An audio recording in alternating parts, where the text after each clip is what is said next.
మంచి కర్మలు మాత్రమే చేసుకుంటూ ఈ జన్మలో చెడు కర్మలకి దూరంగా ఉండాలి అంటే ఏదైనా మార్గం ఉందా?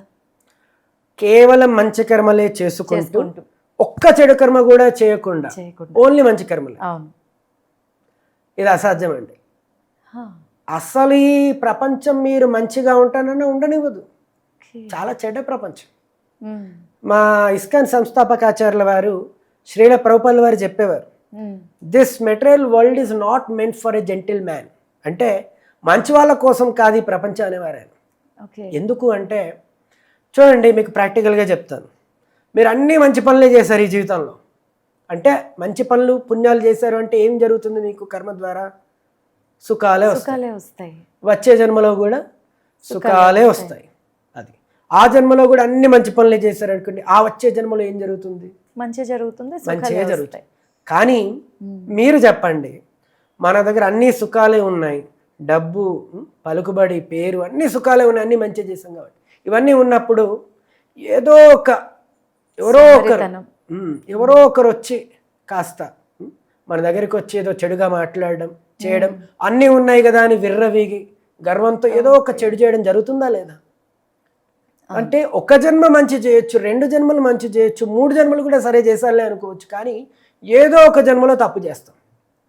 ఎందుకంటే చెడు సావాసం అంటే మనం మంచిగా ఉన్న మన సాంగత్యంలో చెడు వాళ్ళు ఉంటే అయిపోయింది గోవింద. కాబట్టి అది సరిపోదు, అది సాధ్యం అవ్వదు.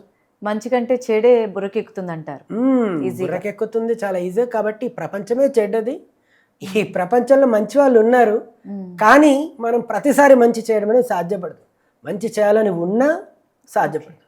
ఓకే, అందుకనే చాలామంది అంటే ఇప్పుడున్న యువత కూడా చెడు మార్గంలో పయనించడానికి కారణం ఇదే కావచ్చు. కష్టపడి నెల రోజులు కష్టపడి తీసుకునే శాలరీకి ఒక్క రోజులో చెడు పని ద్వారా తీసుకునే ఆ అమౌంట్కి చాలా హ్యాపీగా ఫీల్ అవుతున్నారు ఇప్పుడున్న యువత అంతా. అది ఆ కర్మఫలం అనేది తర్వాత వెంటాడుతుంది అనేది వాళ్ళకి తెలియట్లేదండి. వాళ్ళు ఇప్పుడు అర్థం చేసుకోలేకపోతూ ఉన్నారు. కాకపోతే మంచి వాళ్ళు ఉన్నారు యువకుల్లో, నేను చాలా మందిని చూస్తూ ఉన్నాను. ఎందుకంటే 100 మంది యువకులు నాతో టచ్లో ఉన్నారు. రెగ్యులర్గా వాళ్ళు మార్గదర్శనం తీసుకుంటూ ఉంటారు. వాళ్ళ లాభ నష్టాలు, కష్టాలు అన్నీ కూడా చెప్పుకుంటూ ఉంటారు. చాలా మందిని చూశాను, మంచి వాళ్ళు చాలా మంది ఉన్నారు, కానీ మీరు అన్నట్టుగా చెడు వాళ్ళు కూడా. మీరు కూడా మోటివేషనల్ స్పీకర్గా ఉన్నారు కాబట్టి ఎంతో మంది యువత మిమ్మల్ని అప్రోచ్ అవుతూ ఉంటారు. చాలా మంది అప్రోచ్ అవుతారండి, మంచి వాళ్ళు చాలా మంది ఉన్నారు. వాళ్ళతో మాట్లాడుతుంటే నాకు అర్థమవుతుంది, ఓహో పిల్లాడు చాలా మంచివాడు అని. అంటే వాళ్ళు చెప్తూ ఉంటారు, అడుగుతూ ఉంటారు, స్వామి మంచి చేయాలనుకుంటున్నాను, వాళ్ళు చెప్తూ ఉంటారు, అప్పుడు అర్థమైపోతూ ఉంటుంది. ఓకే, సో మాట తీరు వల్లే మంచి అనేది తెలుసుకోవడం సాధ్యమేనా? కొంతవరకు సాధ్యమే, కానీ వాళ్ళతో ఉండి కాస్త ప్రయాణిస్తే మనకు అర్థమవుతుంది.